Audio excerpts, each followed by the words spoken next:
beginning, there was sand.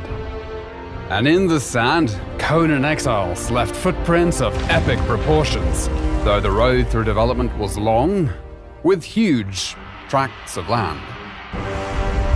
Now, the exiled lands have more than doubled their original size, and is no longer a mere sandbox. The Frozen North update added snowy peaks and fertile highlands, and at launch, the humid swamp and smoldering volcano are introduced.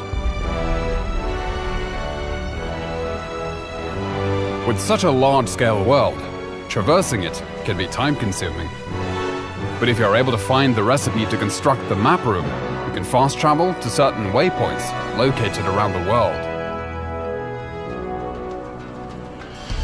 Perhaps you'll visit Sepemeru, the relic hunter city to the west, which is now a mostly harmless trading hub where players can come to barter, or perhaps strike up a conversation with the locals over a pina colada. With a fully dynamic weather system, there is a chance you might get caught in the rain, snow, or deadly sandstorms. But if you have half a brain, you'll avoid frostbite or sunstroke by dressing appropriately for your surroundings. The world is filled with dangerous monsters and other humans, as well as challenging world bosses and deadly dungeons.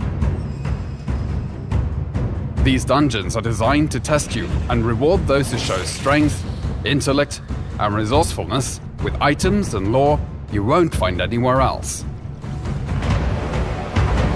Combat in Conan Exiles has gone from simple strikes to a grand set of combos with light and heavy attacks and unique moves for each weapon type.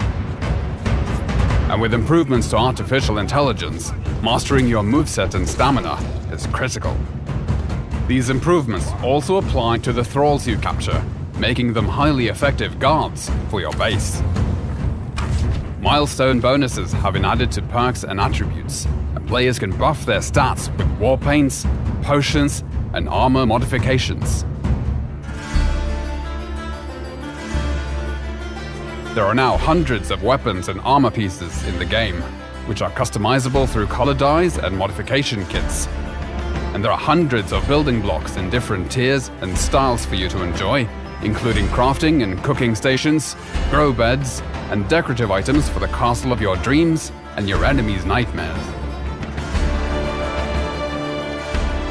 To penetrate the defenses of a player's fortress, siege weapons were introduced in the form of trebuchets, which can give you the upper hand as both attacker and defender, particularly if your enemy has been able to summon an avatar to tear down your walls.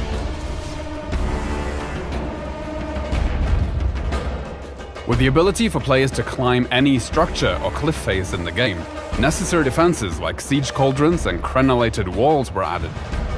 And should the enemy somehow be able to sneak their way in, there is always the option of blowing them up in your personal minefield. Defensive construction is not just against other players, as the creatures of the land also rise against you to drive you from their territories.